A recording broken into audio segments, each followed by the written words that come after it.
किसी आश्रम में एक साधु रहता था। काफ़ी सालों से वह इसी आश्रम में रह रहा था। अब वह काफ़ी वृद्ध हो चला था और वह मृत्यु को निकट महसूस कर रहा था, लेकिन संतुष्ट था कि 30 साल से उसने प्रभु का सिमरन किया है। उसके खाते में ढेर सारा पुण्य जमा है, इसलिए उसे मोक्ष मिलना तो तय ही है। एक दिन उसके ख्याल में एक स्त्री आई। स्त्री ने साधु से कहा, अपने एक दिन के पुण्य मुझे दे दो और मेरे एक दिन के पाप तुम वरण कर लो। इतना कहकर स्त्री लोप हो गई।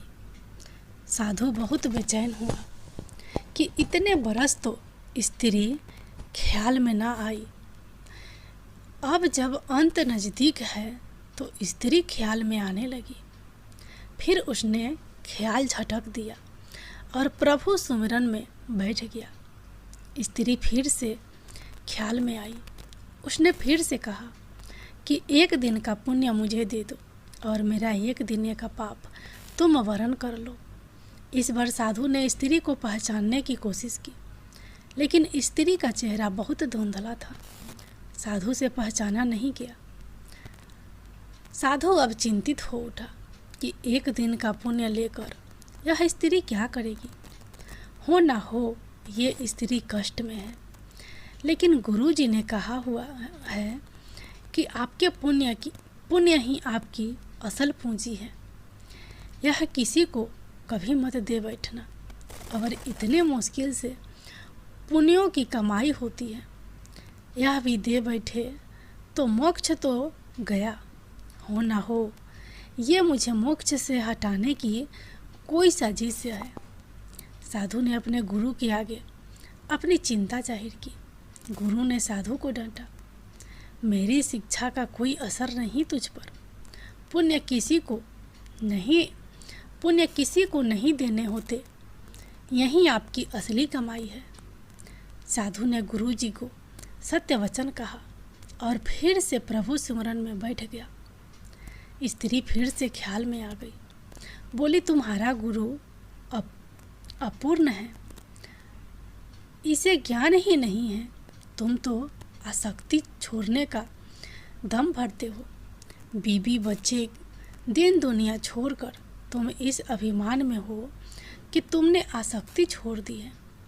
तुमने और तुम्हारे गुरु ने तो आसक्ति को और जोर से पकड़ लिया है।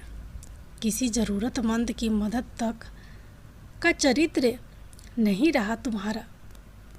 साधु बहुत परेशान हो गया। वह फिर से गुरु के पास गया, स्त्री की बात बताई। गुरु ने फिर से साधु को डांटा। गुरु पर संदेह करवा कर वह तुम्हें पाप में धकेल रही है। जरूर कोई बुरी आत्मा तुम्हारे पीछे पड़ गई है। साधु अब कहाँ जाए। वह वापस लौट आया और फिर से प्रभु सुमिरन में बैठ गया। स्त्री फिर ख्याल में आई। उसने फिर कहा, इतने साल तक अध्यात्म में रहकर तुम गुलाम भी बन गए हो। इतने साल के अध्ययन में तुम्हारा स्वतंत्र मत तक नहीं बन पाया। गुरु के सीमित ज्ञान में उलझ कर रह गए हो। मैं अब फिर कह रही हूँ, मुझे एक दिन का पुण्य दे दो और मेरा एक दिन का पाप वरण कर लो। मुझे किसी को मोक्ष दिलवाना है, यही प्रभु इच्छा है। साधु को अपनी अल्पज्ञता पर बहुत गालनी हुई। संत मत कहता है कि पुण्य किसी को मत दो, और धर्म कहता है ज़रूरतमंद की मदद करो। यहाँ तो फंस गया। गुरु भी कोई राह नहीं दे रहे, लेकिन स्त्री मोक्ष किसको दिलवाना चाहती है। साधु को एक युक्ति सूझी।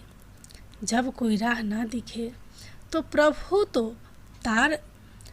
से तार जोड़ो, प्रभु से राह जानो, प्रभु से ही पूछ लो कि उसकी राजा क्या है।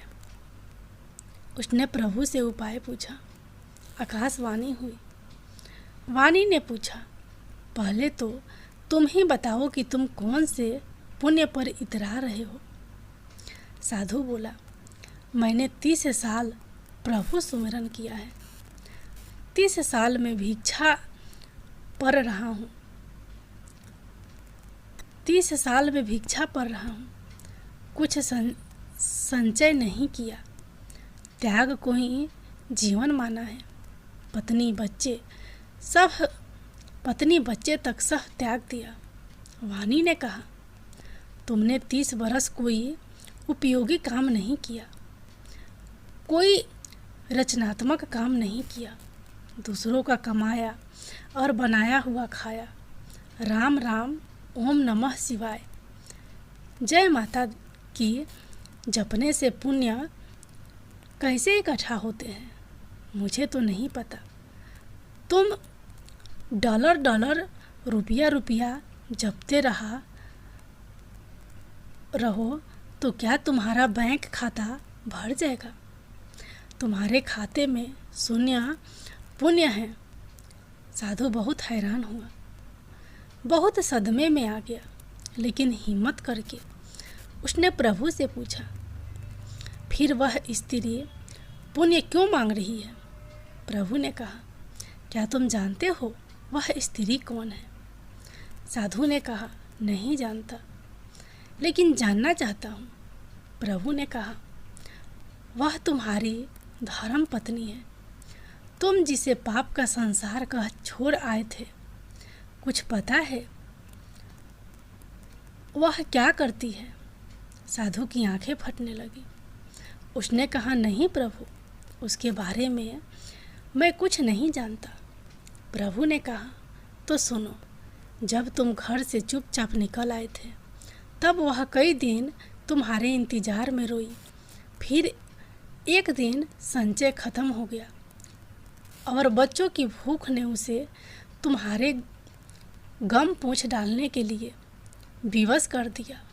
उसने आंसू पोंछ दिए और नौकरी के लिए जगह जगह भटकती रही। वह इतनी पढ़ी लिखी नहीं थी। तुम बीच राह उसे छोड़ गए थे। उसे काम मिल नहीं रहा था, इसलिए उसने एक कुष्ठ आश्रम में नौकरी कर ली।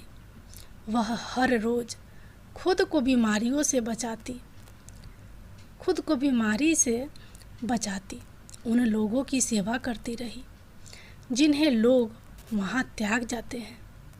वह खुद को आज भी पापिन कहती है कि इसलिए उसका पति उसे छोड़कर चला गया। प्रभु ने आगे कहा, अब वह बेचैन है। तुम्हें लेकर उसे बहुत दिनों से आभास होने लगा है कि उसका पति मरने वाला है। वह यही चाहती है कि उसके पति को मोक्ष मिले, जिसके लिए वह घर से गया है। उसने बारंबार प्रभु को अर्जी लगाई है कि प्रभु, मुझ पापिन की जिंदगी काम आ जाए तो ले लो, उन्हें मोक्ष जरूर देना। मैंने कहा उसे कि अपना एक दिन उसे दे दो। कहती है, मेरे खाते में पुण्य कहाँ होते तो मैं एक पल न लगाती, सारे पुण्य उन्हें दे देती। वह सुमिरन नहीं करती। वह भी यही समझती है कि सुमिरन से ही पुण्य मिलते हैं।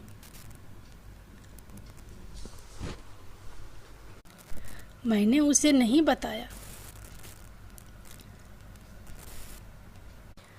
कि तुम्हारे पास अथाह पुण्य जमा है।